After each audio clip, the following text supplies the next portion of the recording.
Okay, I cracked the code, people. I looked up 1913. The income tax was started. The Federal Reserve System was started. The Internal Revenue Service was started. The 16th Amendment was started. So then I went to, I said, okay, well the IMF's got to be in here somehow or another. So the IMF, after the IRS was started, the IMF was started. And let's see when it was started. The history of the IMF, 1944. I've been doing a lot of research. So the IMF was started in 1944 during the United Nations. The International Money Fund was conceived in July 1994 during the United Nations Monetary and Financial Conference. The representatives of 45 governments, blah, blah, blah. So the IMF pretty much has here's the member states of the IMF. Now, this is going to blow your mind, people. This is going to blow your mind. The dark green are every member of the IMF full members. The green with the light colors have not agreed to accept Articles 8, Section 2, 3, 4 of the agreement. Now, who are these people? Okay, here's Afghanistan. Here's Iraq. Here's Afghanistan. Here's Iraq. Here's Syria. Here's North Korea. They're not even in it over here. Here's Myanmar, Sudan, and that article. And why are we in Iraq? We want them to accept the article. Why are we in Iran? We want them to accept the article. I mean, why are we threatening Iran? We want them to accept the article. There's a few countries in Africa that won't accept it. But here's the article. The article is General Obligation of Members. Now we know why we're in Afghanistan. Now we know why we're in messing with Iran. See, what happened was, the country goes bankrupt. So guess what? They say, well, we'll loan you money, but we need your gold. So the U.S. put their gold in Fort Knox, and that was their backup. So then they bankrupt them again. Well, we got all your gold, so now what are you going to do? Well, we'll let you have the birth certificates of the people, and every time somebody goes to work, you get a payment. Okay, give us the birth certificates. So then they go to these other countries, and they say, all these other countries, they bankrupt them. You know, they just took in Ireland today, and they're trying to get Iceland in there. So, well, we want you to give us some collateral, and we'll give you the money to fight that war that we started because we're financing both sides. Well, we need some collateral. Well, here's the gold. Okay, 20 years, 40 years later, they start another war, create another war. Well, we need some collateral. Here's the silver. And they then 20, 40, 50 years later, they start another war. Well, we ain't got no more collateral. We're bankrupt. We'll create a birth certificate system. That's going to be your collateral, and every person on there is going to be a corporation. That's why their names are in capital letters. That's why when you put the birth certificate number on the New York Stock Exchange, you can find how much they're worth. You know, the initial value of the person is $1 million, and if somebody's educated, their value is worth like $4 or $5 million or whatever. You know, so each person in each country is worth something on the birth certificate. That's the collateral. So all these other states who have not fully gone in, one of them's Afghanistan, one of them's Iraq, one of them's Syria. So after we get in Afghanistan, cause them to break down and need to borrow more money, then we put them under bondage to accept the articles. Now the articles say this. Get my glasses on here. Introduction. In addition to the obligation assumed under the Articles of the Agreement, each member undertakes the obligation set forth in the article. Number 2, avoids the restrictions on current payments. Subject to provisions of Article 7, no member shall, without the approval of the fund, impose restrictions on making of payments and transfers of current international transactions. Exchange contracts. B, which involve the currency of any member which are contrary to exchange control regulations. imposed consistently with agreement shall be unforeseeable in the territories of members. You can read this. All you have to do, type in Article 8, General Obligation of Members, and that should bring it up. IMF should bring this up.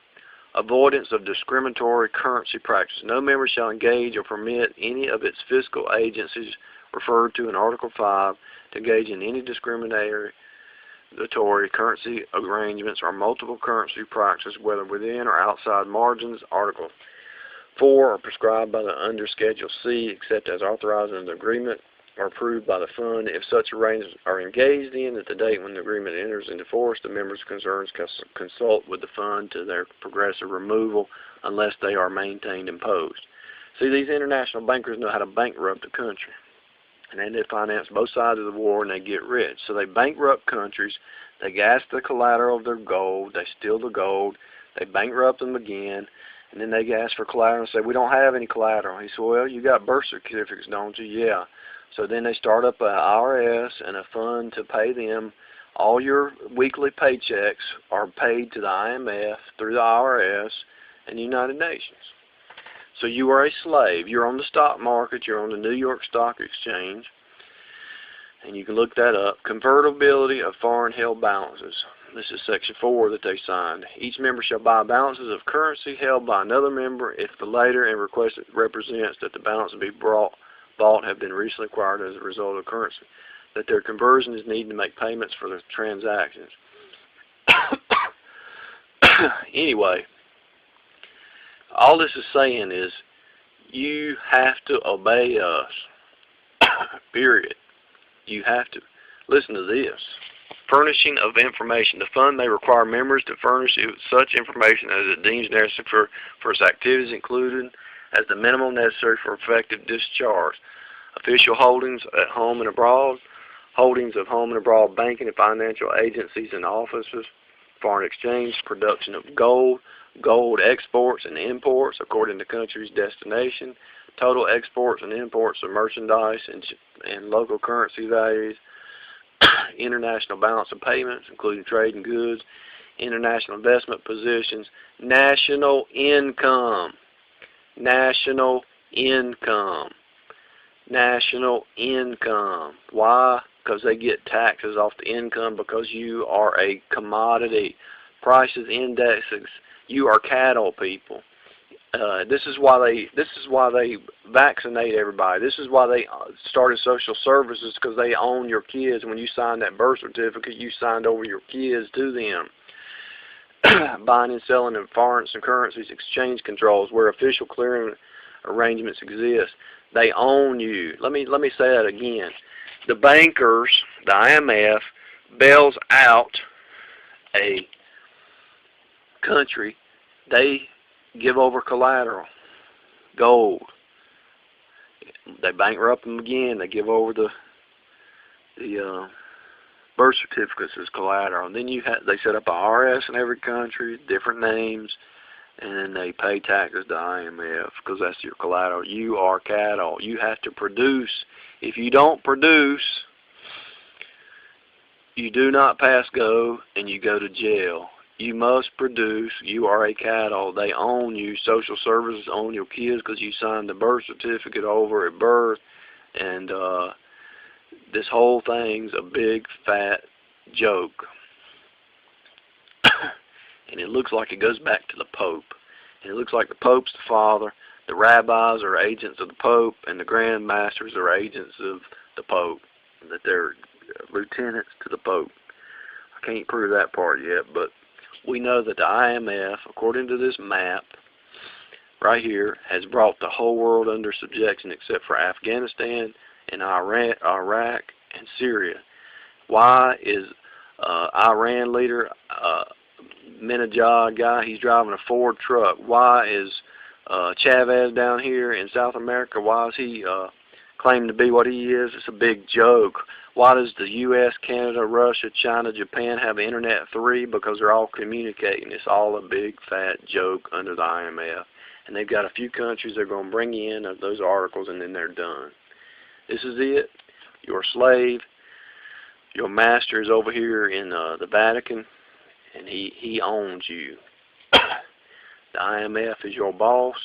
That's why you pay income tax. That's why China has a birth certificate. That's why China pays income tax. That's why they joined the IMF. Australia, Africa, the whole South America, Australia, Europe, Russia, Canada, everybody's under the IMF. They own you. You are a slave. Wake up. Pass this on. If you got more information, make a link a video. I'll approve it. Pass it on. You are a slave to the IMF, and they own you. And that's why you pay income taxes, not to the IRS, but they are an agent of the IMF. They were all started in the same year. The IRS, the income tax, the Federal Reserve, they pay the IMF their interest for the loans that they gave, because your birth certificate is the collateral. You are on the New York Stock Exchange. Take that red letter on your red numbers on your birth certificate, put it in the New York Stock Exchange search, and you will find how much you are worth to them. I'm done.